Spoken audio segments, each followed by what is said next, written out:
How's it going, everyone? It's me, it's Jinsula, and welcome to another Pokemon Go discussion video. Today I wanted to talk about why a vast majority of Go Battle League enthusiasts do not like both the Ultra League and Master League. Ever since PvP was first added into Pokemon Go, it seems that most players will always prefer the Great League over the other leagues. I'm going to be talking about why in this video, so let's roll the intro and get right into it.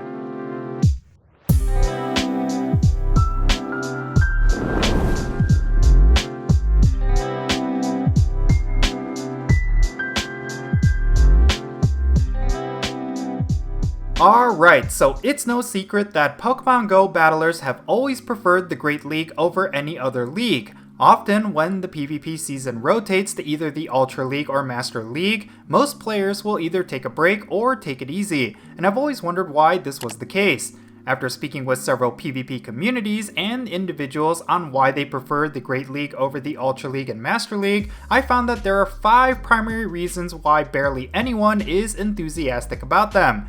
There are, of course, going to be players out there who prefer the Ultra League and Master League. After all, I actually got into the Go Battle League grind through the Ultra League initially, but eventually came to prefer the Great League. I think if we really explore this topic, Niantic could gather feedback on how they can improve both the Ultra League and Master League in order to bring it up to par with the Great League.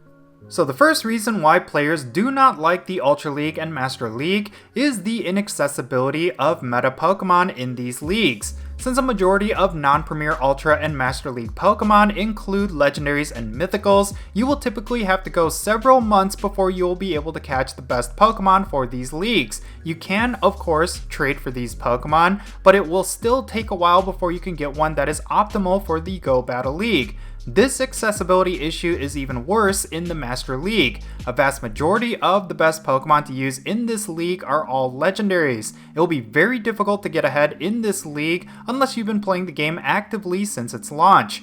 Now, when it comes to the Great League, accessibility is barely an issue. A lot of viable Pokemon for this league are readily accessible, as they do not include many legendaries and most have had a community day. This will allow you to get whatever you need in trades without any sort of restriction.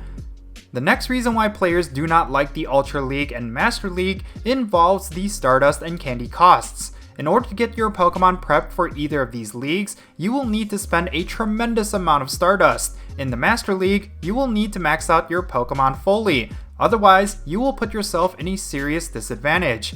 In the Ultra League, you won't always need to max them out, but you will need to spend more Stardust than you typically would for a Great League Pokemon.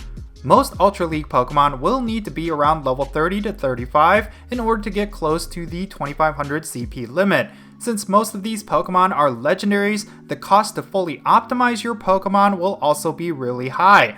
Unlocking a second charge attack for legendaries and mythicals typically require 100 candy and 100,000 Stardust. This would be on top of the Stardust cost to power it up.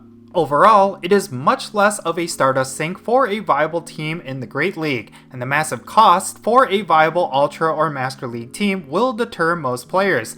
It could even get as high as 1 million Stardust for a single viable team, yet you would only have to pay a fraction of that for a Great League team. Thus, more players will have more options and opportunities to get into the Great League, whereas the Stardust and candy costs for getting into the Ultra or Master League just may not seem worth it to the average player. This leads me to the third reason players prefer the Great League over the Ultra League and Master League, and that is the lack of diversity within the meta.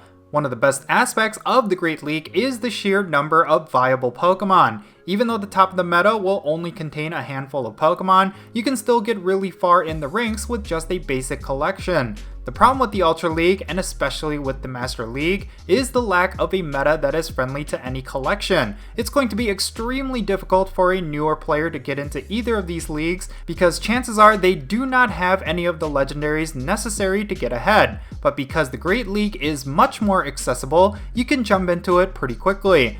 Now, I totally recognize that this particular issue seems to go hand in hand with the first issue I talked about regarding accessibility. However, I do believe they are separate issues. If the Master League and Ultra League had a much wider meta that includes more Pokemon, there is no guarantee that most of those Pokemon will be accessible, but fixing the meta issue for these leagues could essentially kill two birds with one stone, as a much more diverse list of meta Pokemon would resolve accessibility issues as well, because you will have a much higher chance of having meta Pokemon if the pool was larger.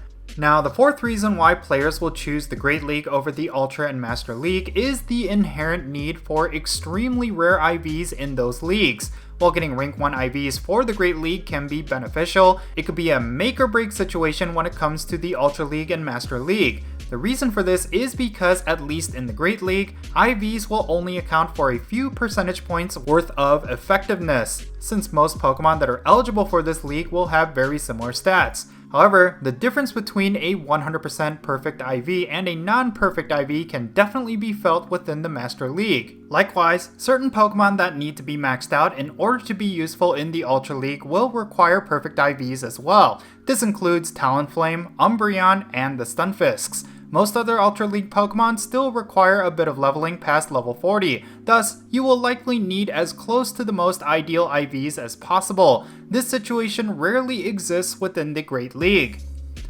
Finally, the fifth reason why players don't enjoy the Ultra League and Master League is the fact that neither of these leagues are as competitive as the Great League. In many ways, this reason is the result of all of the previous points collectively, because there is a lack of accessibility, a diverse meta, and Stardust cost gating. Players are not often participating in either the Ultra League or Master League. Because there are less players in these leagues, it is difficult to come across strong competition at all levels of play. The only players who participate in these leagues are typically high-level players with a very large collection. It's extremely difficult for players of all levels to enjoy playing in these leagues, as many of their Pokemon will fail to take on fully maxed out legendary teams. While the Great League has a pretty fair playing ground, the Ultra League and Master League are really hard to get into, as all of the players you come across are running extremely hard to get Pokemon.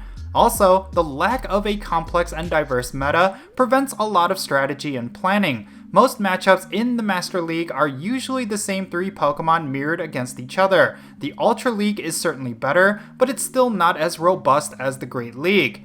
Overall, the Ultra League and Master League do not compare to the experience you will get when you focus solely on the Great League. It's already difficult enough getting yourself in a competitive state within the Great League, so it's most certainly going to burn you out if you try to be competitive in all 3 leagues. Your best bet will be to focus specifically on one league over the others. It will probably be your best strategy for getting higher ranks.